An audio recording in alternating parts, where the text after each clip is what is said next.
Исәнмесез? Эфирдә аңлаулыклар вакыты, студиядә Лина Хәсәншина. Әлмәт урамнарында диодлы яктырткычлар урнаштыру дәвам итә.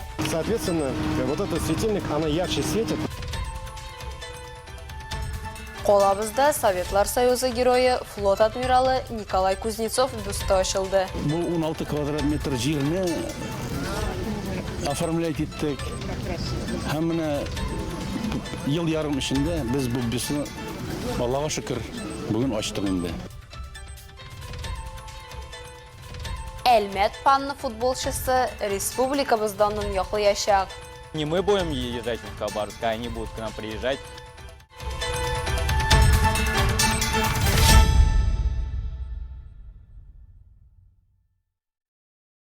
Әлмәт микрорайоннарындагы күп балалы гаиләләр өчен яхшы хәбәр.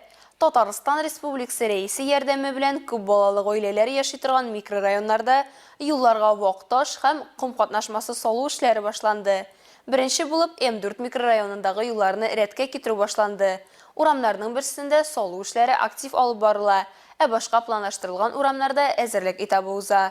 М4 микрорайонында эшләр тәмамлангач, эшчеләр Урсалда эшкә керешәчәк.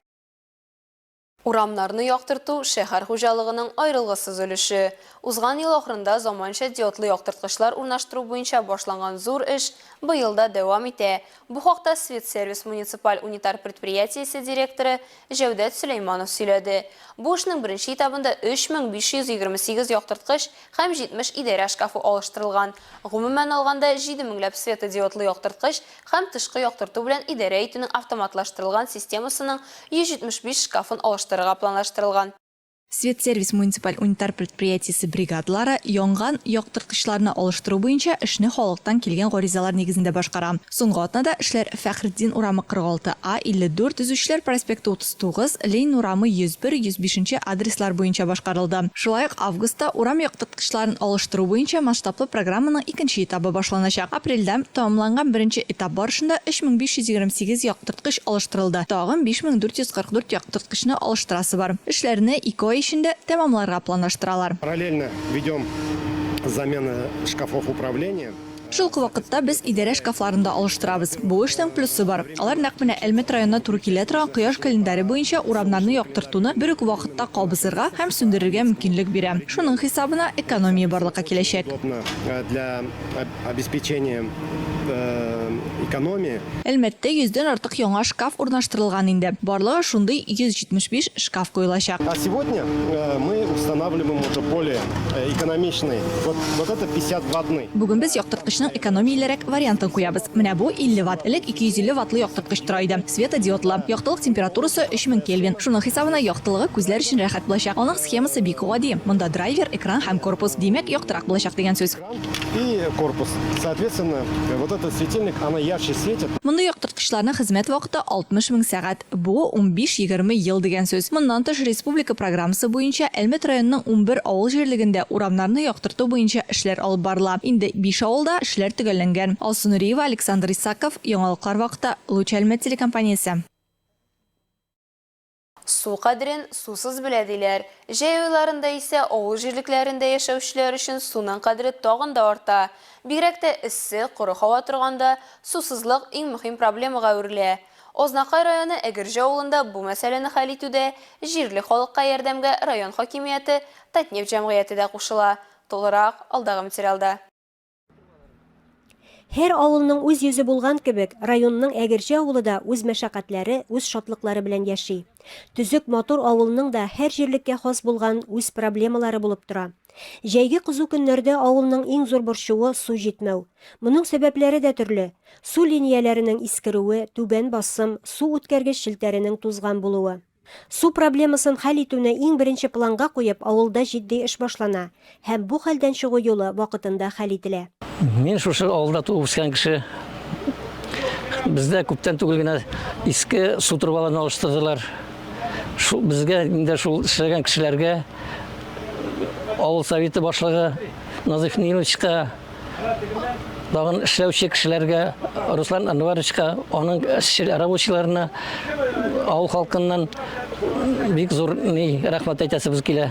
Авылны су белән тәэмин итүдә Сельхозжилсервис оешмасының, район башкарма комитеты һәм җирле халыкның ярдәме зур булган, һәм ул 8 миллион сумга төшкән. Билгеле, анда Татнефть компаниясының да ярдәме бар. Авылыбыз менә күркәм, шулай матур яшәп килә.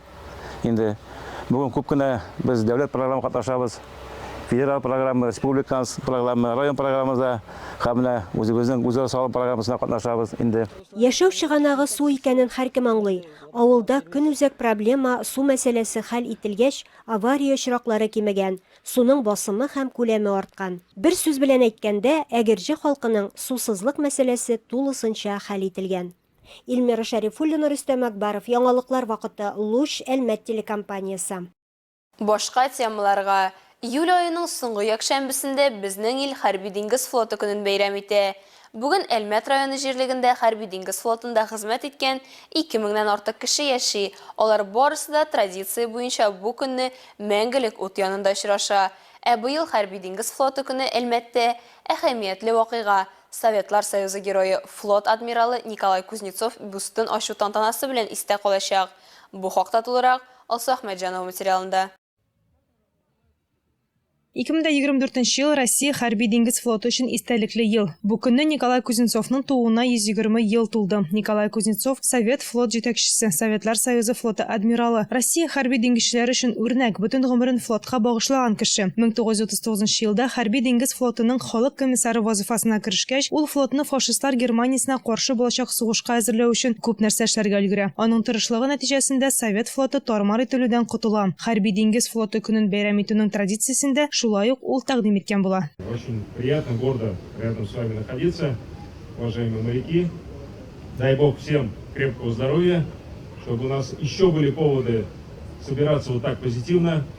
Ну а нашим ребятам, которые сегодня на боевом посту, конечно, хочется пожелать, чтобы сила русского оружия, она проявляла себя в лучшем виде в любые моменты. Районның һәр диңгезчесе өчен бу әһәмиятле вакыйга. Бюстны ачу тантанасында хәрби бурычлы диңгезчеләр, хәрби диңгез хезмәте ветераннары, фарватер запастагы диңгезчеләр клубы әгъзалары катнашты. Диңгезче гаиләсе өчен хәрби диңгез флоты көне ул гаилә бәйрәме. Шуңа күрә бәйрәмгә диңгезчеләр тормыш иптәшләре, балалары, әтәниләре белән килгәннәр. Аларның күбесе тельняшкаларда. Сегодня моряки заслужили этот праздник. Бүгенге моряклар бәйрәме көтеп алынган чара. Беренчедән ул флот адмиралының 120 еллыгы белән туры килгән. Һәм бу көнне истәлекле бюст ачылды. ВМФ көненең бу бәйрәме шулай ук адмирал Кузнецов тарафыннан гамәлгә куелды. Диңгезчеләр бу чараны түземсезлек белән көтәләр. Ел саен июльнең соңгы якшәмбесендә очрашабыз без. Каждый год последнее воскресенье июля. 2 ел элек адмирал Кузнецовка бюст кую өчен участок бүлеп бирүгә рөхсәт алынган булган. Бюстны алып кайту, урнаштыру, монтажлау эшләре, акча җыю белән инициатив төркем, фарватер запастагы диңгезчеләр клубы әгъзалары шөгыльләнгән. Һәм ниһаять алар үз максатларына ирештеләр. Менә мин үзем шәхсән инициативный группаның бер әгъзасы башлап бирдек.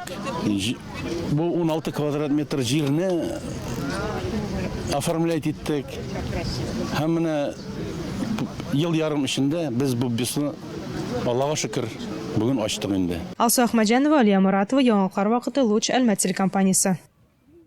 Шын мәгънәсендә ил өчен мөһим булган һәр диңгезчеләр көнен уздыру Азнакай районында да матур традициягә кергән. Чараны оештыручылар районда эшләп килүче адмирал клубы активистлары, шын иратлар, ватаныбыз патриотлары, диңгез хезмәте романтиклары катнашында узган чара хакында алдагы материалда.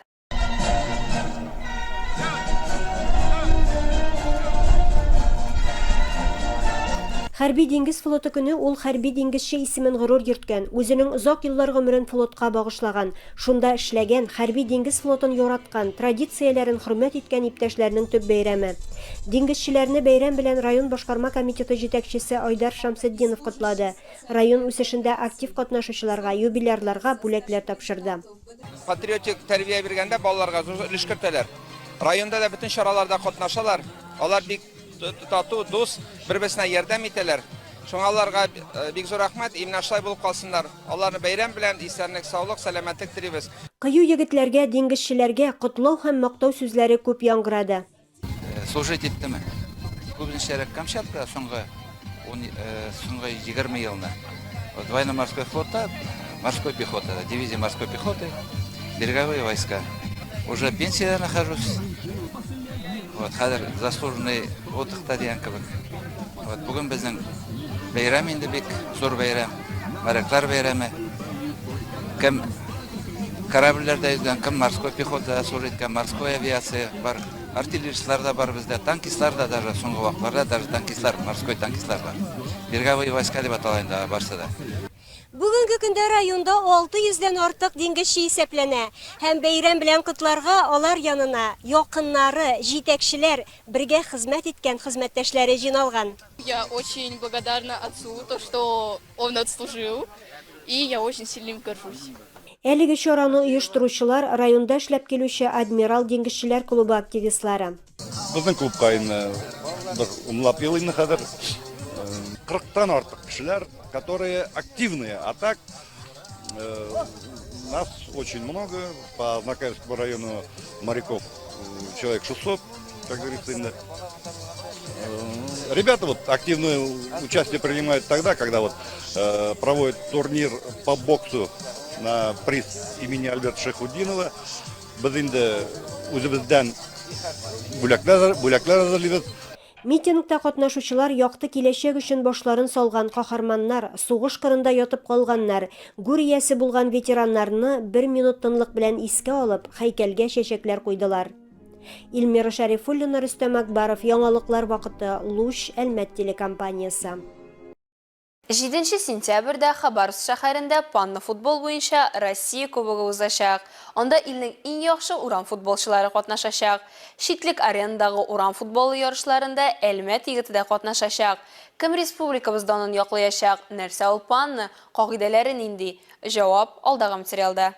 Инде 3 ел колабызда панны футбол үсештә. Әлеге урам футболы хәрәкәтен үз итүчеләр Түбән Мактаманың Дивон спорт мәктәбе территориясендә һәм 25-нче мәктәп янында шөгыльләнә ала, иң профессиональ мәйданчык Мәгърифәт бульварында урнашкан. В городе сообщество у нас Шәһәрдә безнең панерлар берләшмәсе үсә, чөнки егетләр узган елның Казан шәһәрендә зур турнирда булды. 16 иң көчле спортчы исемлегенә керде. Безнең егетләрнең берсе иң яхшы финалистлар 8-легенә эләкте. Һәм шуңа күрә бездә бу бергәлек алга бара. Без алга барабыз дип саныйбыз. Татнефть компаниясенә зур рәхмәт. Ул безгә турнирлар оештырырга ярдәм итә. нефть, который помогает нам организовывать турниры.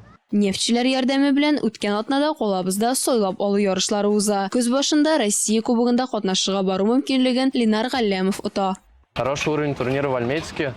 Много достойных ребят. Я был уверен в своей победе. Әлмәттә турнир яхшы дәрәҗәдә булды. Лаеклы егетләр күп. Мин үземнең җиңүемә ышана идем, чөнки мин үз көндәшләремнән югарырак дәрәҗәдә. Ләкин минем кебек Хабаровскига барырлык лаеклы яхшы егетләр бар. Ләкин мин барам. Тоже есть хорошие ребята, которые достойны были ехать в Хабаровск, но поехал я. Поеду.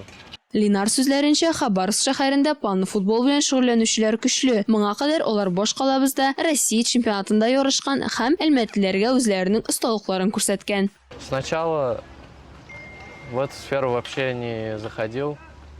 Не знаю, не имел смысла, наверное. Башта бу өлкәгә бөтенләй кермәдем. Аннары бер тапкыр татып карадым, шады. Нәтиҗәдә Казанга турнирга чакырдылар. Анда җиңү хисе белән түгел, катнашу хисе белән бардым. Нәтиҗәдә мин финалга үттем. С чувством не победы, а просто принять участие. В итоге я прошел в финал. Россия чемпионатыннан соң җыйган тәҗрибә, әзерлек күнекмәләрен арттыру колабызда узган сойлап алу ярышларында ярдәм итте, ди Ленар. Егет панны футболны туп белән тизрәк эшләү, күп йөгерергә кирәкме белән ошата. Шул ук вакытта әлеге урам футболында аяк тизрәк ара, туктап басып торырга җай юк. Мәйданчык кечкенә һәм гел хәрәкәттә, ди. Подготовку начну ближе к турниру. Әзерлекне турнирга якынрак башлыйм. Мөгаен 2 атнадан. Күнегүләр ясаячакмын, үз күнекмәләремне, финтларымны яхшыртачакмын. Чтобы навязать борьбу соперников в Хабаровске. Панны футболны үз итүче әлмәтлеләр тиздән калабыз әлеге спортның үзәгенә әверелер һәм без түгел калганнар безнең шәһәргә иркүләм ярышларга җыела башлар дип ышана. У нас в Альметьевске это продвигается, панный футбол. Многие люди начинают увлекаться этим. Бездә Әлмәттә панны футбол үсә, күп кешеләр моның белән мавыга, шулай ук күнегүләр ясый башлый. Минем уйлавымча, безнең Әлмәттә чемпионыбыз гына түгел, йолдызларыбызга көндәш булырлык тагын 3-4 кеше бар. Тиздән Әлмәт панны үзәкләренең берсенә әверелер дип уйлыйм. Хабаровскига без йөрмәячәкбез, алар безгә килер. Тиздән барысы да мөгаен булыр дип уйлыйм. будут сюда не мы будем езжать в Хабаровск, а они будут к нам приезжать, будем тут куваться. Как бы все это возможно, я думаю, в скором времени. Bütün гаилә өчен тәмле сәяхәт. Ялларда Әлмәттә Каракүз этномодерн проекты кысаларында гастрофестиваль узды. Көн дәвамында шәһәр пляжында күп төрле әйдәп баручы пешекчеләрдән остаханәләр узды. Биредә үзгә ризыкларны тәмләп карарга да була иде. Шунда ук спорт чаралары һәм мавыктыргыч балалар программасы белән дә ләззәтләнергә мөмкин иде. Әлбәттә, бүген гастрофестиваль уза. Бу тәмле зона дисәк тә була. Монда 30-дан артык фудкорт зонасы әзерләнгән. Һәрбер килгән кунак һәм әлмәтлеләр үзләре һәрбер ризыкны тәмләп карыйлар. Антон Беломазов Мәскәүдән килгән шеф-повар. Пешекче учакта, сарымсакта, тузда һәм бурычта алдан маринатланган лимонлы тавык итен әзерли. Көн дәвамында пешекчегә су буе чират, димәк ризыгы тәмле һәм үзенчәлекле. Я очень польщен. Мне симпатизирует тот момент, что меня пригласили сюда, и я очень рад, что я действительно его посетил. Мин бик сөендем, мине монда чакырганнарына. Бу проект кысаларында миңа иң шаганы җирле халыкның мөнәсәбәте, аларның тәмләп ашаулары. Бу чыннан да зур бәйрәм һәм бу чарада катнашуым беренчедән бик күңелле, икенчедән зур җавапчылык. Событие, во-первых, очень приятно, во-вторых, это очень большая ответственность. Гастрофестивальдә дөнья халыклары кухнялары үзбәк пылауыннан башлап итальян пастасына кадәр тәкъдим ителде. Шулай ук фестивальдә шәһәрнең күп рестораннары да катнашты. Танылган ашсу сәнгате осталары башкаруында күз алдында пешкән ризыкны тәмләп карау уникаль күренеш. Төрки кухняның заманча авторлык ризыклары булган Каракүз этник рестораны шулай ук барлык теләүчеләр өчен дә үз ишекләрен ачты. Монда кунаклар кухня кирәк-яраклары музеенда, фермер продуктлар ярминкәсендә, савыт-саба һәм кулинария өчен текстиль ярминкәләрендә булды. Шунда ук Каракүз кулинар китабын тәкъдим иттеләр. Друзья, эмоции переполняют, и очень понравился фестиваль сам и сегодняшний день, что даже приобрел свою библиотеку. Фестиваль үзе бик ошады, хәтта менә шундый китап сатып алдым бүген. Әлеге китапны иҗат итүчеләрдән автографлар белән алдым. Менә карармын, өйрәнермен. Гомумән мәйданчык яхшы эшләнгән, барысы да уйланылган, техник яктан барысы да уйлап башкарылган. В целом площадка сделана очень продуманно, технически все исполнено на высоте. Гастрофестиваль беркемне дә битараф калдырмады. Тәмләп караганнан соң да халык таралмады. Ризыкны әзерләү ысулларын карап, ял итеп йөрде. Алса Ахмаджанова, Илдар Гыймаев, Яңалкар вакыты, Луч, Әлмәт телекомпаниясе. Әлегә шулар. Мин Лина Хәсән, шинахан монтаж операторы Булат Усманов, сезнең белән сау булашабыз. Исәнмин булыгыз.